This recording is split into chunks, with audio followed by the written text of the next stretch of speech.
Assalamualaikum dan selamat sejahtera. Saya Muhammad Azli Hakim bin Muhammad Saidi bernombor matrik 9602280355830001 dari program Sarjana Muda Perubatan dan Sains Kesihatan dengan kepujian Open University Malaysia kampus Kota Baru. Okey, pada kali ini saya akan melakukan satu video pembentangan kajian kes yang bertajuk skizofrenia untuk memenuhi tugasan untuk subjek MBCP 3912 Amalan Klinikal Kesihatan Mental. Baik, pertama pengenalanlah. Gangguan kesihatan mental merupakan penyumbang utama kepada beban penyakit global yang memberi kesan terutamanya kepada tiga perkara, iaitu satu, pemikiran, kedua, emosi, ketiga, tingkah laku individu lah.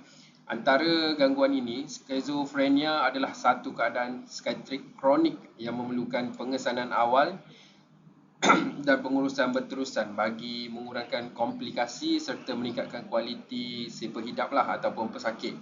Tujuan kajian kes ini saya jalankan adalah untuk menganalisis seorang pesakit yang telah pun didiagnos dengan skizofrenia, dan saya memberi penekanan kepada data demografi, penilaian kesihatan mental termasuk PSM ataupun pemeriksaan status mental, diagnosis klinikal serta pengurusan pesakit secara holistik dalam situasi kecemasan lah. Okey, baik, kita pergi kepada demografi lah. Dikenali sebagai Encik A sahaja bagi menjaga data kerahsiaan pesakit. Jadi kita kenali pesakit ini sebagai Encik A, berumur 29 tahun, lelaki Melayu, berstatus bujang, tidak bekerja dan tinggal bersama ibu bapa lah, di kawasan pinggir bandar ataupun luar bandar lah. Beliau menganggur disebabkan oleh perkembangan ataupun pertambahan keterukan penyakit psikiatrik yang dihadapi, yang mana telah pun menjejaskan fungsi sosial dan mengganggu beliau untuk melakukan kerja tersebutlah. Seterusnya, sejarah kesihatan umum. Pesakit ini tidak mempunyai penyakit kronik seperti diabetes, kolesterol ataupun hipertensi. Walau bagaimanapun, beliau mempunyai sejarah ketidakpatuhan terhadap pengambilan ubat psikiatrik lah. Itu yang perlu saya highlight lah. Maknanya beliau sememangnya selalu defaulter lah dari segi rawatan dan pengambilan ubat. Walau bagaimanapun, tiada sejarah penyalahgunaan bahan yang terlarang seperti dadah telah dilaporkan, tetapi terdapat kemungkinan sejarah penyakit mental dalam salah silah keluarga lah yang merupakan antara faktor utama risiko terhadap pesakit inilah. Sejarah kesihatan mental beliau, pesakit ni penyakit psikiatrik atau kemerosotan kesihatan mental dia bermula kira-kira 3 tahun yang lalu lah. Pada peringkat awal dia menunjukkan gejala kecil seperti mengasingkan diri ataupun pengasingan sosial. Kedua, kurang berkomunikasi dengan sekeliling ataupun dengan orang ramai. Dan yang ketiga, mengabaikan kebersihan diri lah. Keadaan beliau menjadi semakin teruk apabila mula mengalami halusinasi pendengaran dan delusi, terutamanya yang bersifat paranoid. Situasi semasa di mana pesakit dibawa ke unit kita lah, unit kecemasan oleh ahli keluarga akibat gangguan tingkah laku yang teruk lah, yang akut. Beliau menunjukkan situasi diri yang amat gelisah, agresif dan memberi respon kepada rangsangan dalaman lah, menandakan simptom psikotik yang dihadapinya telah pun aktif lah. Keluarga juga melaporkan bahawa beliau telah berhenti mengambil ubat, seperti yang saya bagi tahu sebelum ni lah. Beliau defaulter dan tidak tidur selama beberapa hari lah.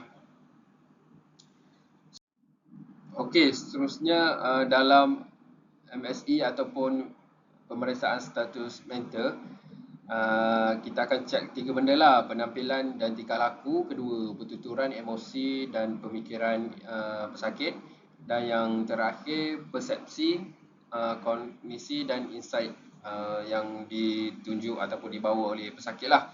Dalam pemeriksaan status mental ni, pesakit kelihatan tidak terurus dengan kebersihan diri yang amat rendah, tingkah laku yang gelisah dan kadang-kala cepat agresif.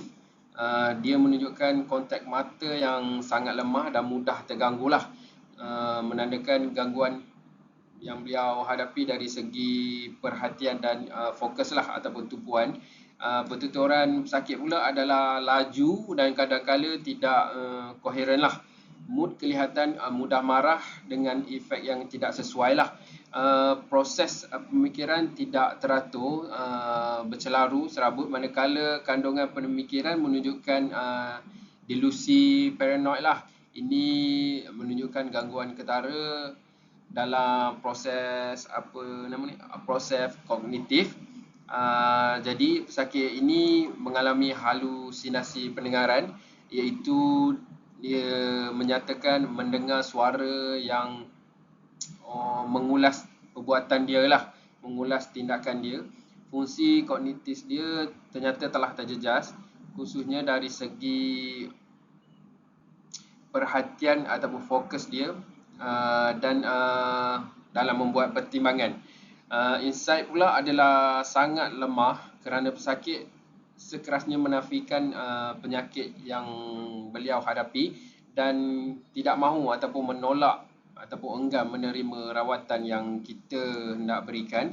Dan ini secara jelasnya menunjukkan bahawa gangguan dalam penilaian realiti dan merupakan ciri utama penyakit skizofrenia lah. Okey, berdasarkan penemuan klinikal kita dan kriteria yang menepati DSM edisi kelima, iaitu Diagnostic and Statistical Manual of Mental Disorder edisi kelima yang telah diterbitkan oleh American Psychiatric Association. Pesakit ini telah didiagnosis dengan skizofrenia.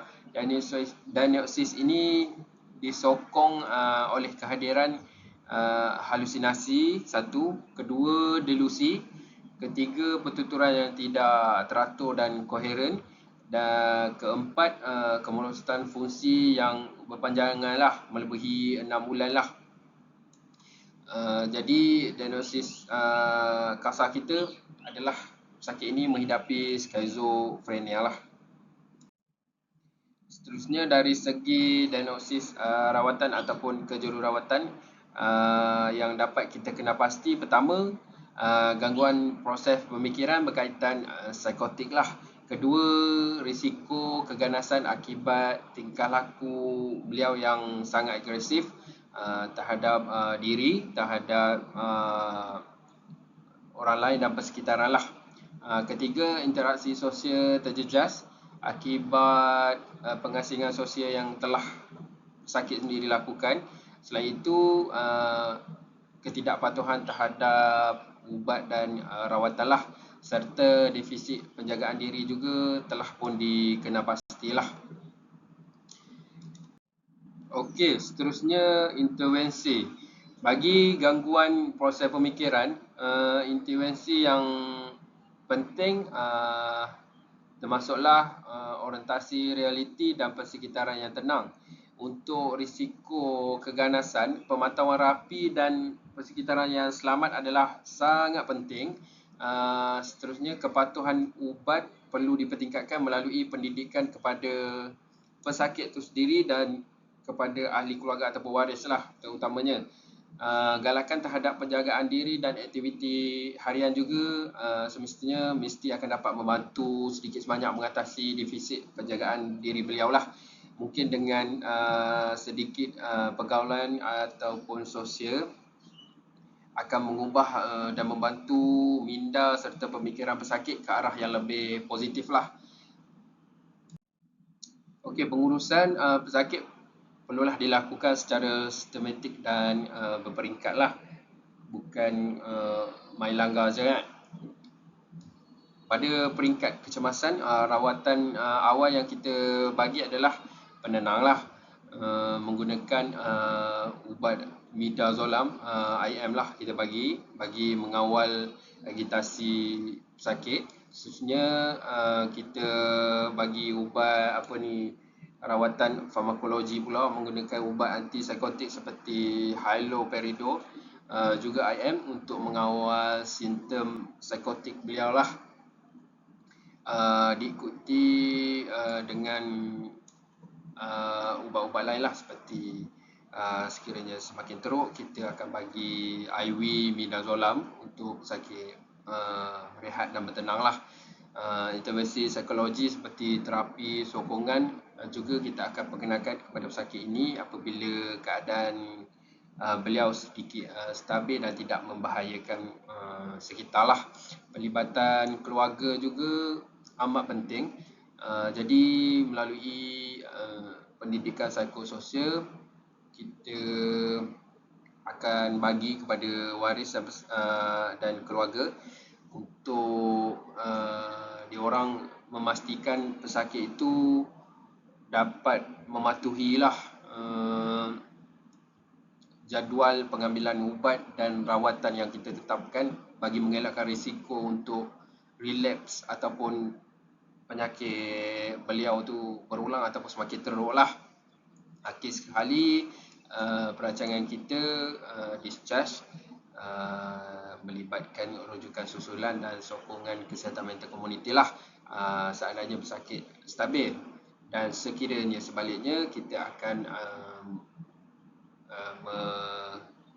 menjalankan rawatan pemantauan rapi dan pesakit perlu dimasukkan ke ward psikiatrik lah. Itu antara pengurusan yang kita lakukan bermula dia datang ke kecemasan sehinggalah kepada akhir konklusi yang kita dapat buat, adakah pesakit stabil untuk di-discharge ataupun pesakit belum pulih sepenuhnya dan perlu pemantauan rapi. Jadi hendaklah kita masukkan ataupun admitkan beliau ke ward psikiatrik untuk rawatan lanjut dan pemantauan yang lebih rapi lah. Jadi kesimpulannya, kajian kes ini menunjukkan kepentingan penilaian menyeluruh lah, diagnosis perlu tepat dan pengurusan holistik dalam merawat dan menjaga sakit skizofrenia lah. Intervensi awal, kepatuhan terhadap ubat dan rawatan serta sokongan keluarga sangat memainkan peranan yang penting lah dalam meningkatkan hasil rawatan serta untuk kita mencegah relapse tu, untuk mencegah penyakit itu berulang. Pendekatan multidisiplin juga sangat penting bagi memastikan pemulihan jangka panjang dan kualiti hidup pesakit ni bertambah baiklah. Jadi ini antara rujukan yang saya petik lah. Yang pertama, American Psychiatric Association 2022, Diagnostic dan Statistical Manual of Mental Disorder lah, edisi kelima. Khususnya National Institute for Health and Care Excellence, ataupun singkatannya NICE 2014, Psychosis and Schizophrenia in Adult, for Prevention and Management lah. Yang ketiga daripada Townsend et al. 2021, Psychiatric Mental Health Nursing, Concept of Care in Evidence-Based Practice, edisi ke-10. Dan yang terakhir daripada WHO sendirilah, 2022, yang bertajuk Schizophrenia. Appendix, antara appendix yang dapat saya ambil dan antara contoh yang kita gunalah semasa pesakit mendapatkan rawatan di kita punya jabatan ataupun inilah. Yang pertama, ini adalah contoh carta pematian ataupun observation chart yang kita akan guna sepanjang pesakit berada dalam unit kita dan akan diteruskan ke dalam ward sekiranya pesakit perlu diadmit lah. Jadi situasi untuk pesakit ini adalah pesakit telah pun diadmit ke ward psikiatrik lah kerana keadaan beliau tidak memuaskan untuk di-discharge ataupun dibenarkan pulang. Jadi pesakit telah pun diadmit untuk pemantauan rapi lah daripada pihak yang sepatutnya itu core psikiatrik lah. Yang kedua, ini adalah contoh carta pengubatan di mana doktor akan endorse dekat sini. Jadi kita paramedik terutamanya MA akan memberikan menjalankan pemberian ubatan kepada pesakit itu melalui order ni lah. Di samping memastikan demografi yang dekat atas tu, tapi sini terpaksa saya blank, saya hilangkan demi menjaga kerahsiaan data pesakit lah. Jadi sebelum memberi sebarang ubat kepada pesakit, kita akan pastikan semua demografi, data adalah betul, ubat yang betul kepada pesakit yang betul lah, melalui cara yang betul. Selain itu, ini contoh senarai semak untuk admit pesakit ke dalam ward lah. Perkara-perkara yang apa yang kita buat dan pesakit ada, kita akan tik lah sebelum ditolak masuk. Lebih-lebih lagi, pesakit ini adalah pesakit psikiatrik di mana keadaan pemikirannya kurang waras. Jadi dekat kolom untuk memberitahu waris tu adalah sangat perlulah. Di kolom tu kita tik dan kita memang perlu memberi penjelasan rapilah kepada pihak keluarga semua. Kenapa, sebab apa pesakit perlu diadmit dan apa rawatan seterusnya, dan dia punya perjalanan treatment dia, perjalanan penyakit dia, perkembangan semua tu akan kita ceritalah sebanyak mana yang kita boleh lah. Yang terakhir, ini adalah contoh borang interfacility yang kita akan guna sekiranya pesakit akan dihantar ke unit lain ataupun dirujuk ke tempat lain lah. Jadi ini adalah antara Q&A yang telah saya dapat semasa melakukan pembentangan kajian kes bersama LP saya, di mana video pertama saya tu menghadapi sedikit gangguan lah. So terpaksalah saya buat rekod balik secara bersendirian, dan ini adalah antara soalan yang saya dapat lah, yang kami dapat semasa melakukan pembentangan tersebut. Yang pertama, mengapa pesakit didiagnos dengan skizofrenia? Jadi jawapan yang saya berikan sama macam tadi juga, berdasarkan kriteria DSM SDC kelima, yang mana pesakit telah pun menunjukkan ciri-ciri seperti halusinasi, delusi, pertuturan tidak teratur dan jelas dan tidak jelas, dan fungsi diri beliau telah pun terjejas melebihi 6 bulan lah. Jadi ia bertepatan dengan pendiagnosan sebagai skizofrenia. Soalan kedua, mengapa kita menggunakan midazolam?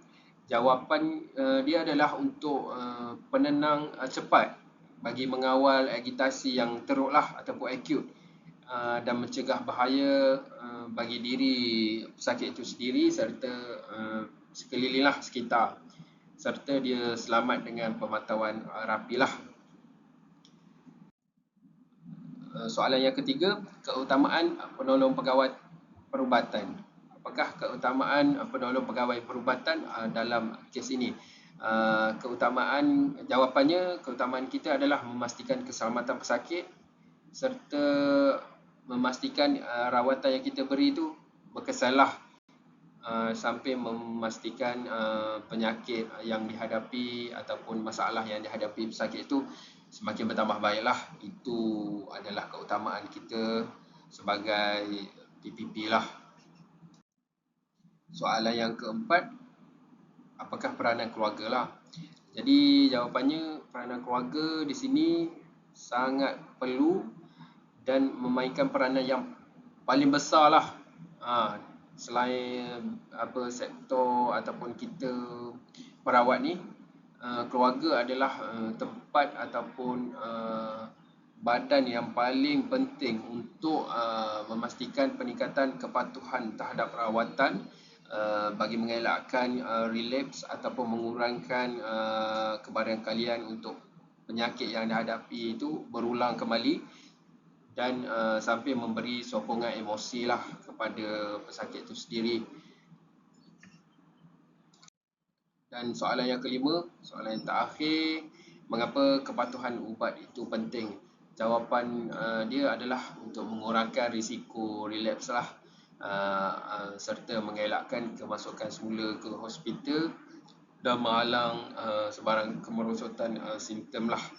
Jadi matlamat kita, rawatan yang kita bagi ni pesakit dapat ikut dengan baik dengan sokongan daripada pelbagai pihak, terutamanya kaum keluarga ataupun waris, supaya penyakit yang dihadapi setiap pesakit skizo ataupun pesakit yang datang ke tempat kita ni tidak menjadi lebih teruk lah, dan pesakit tidak perlu datang kembali lah ke kita punya fasiliti disebabkan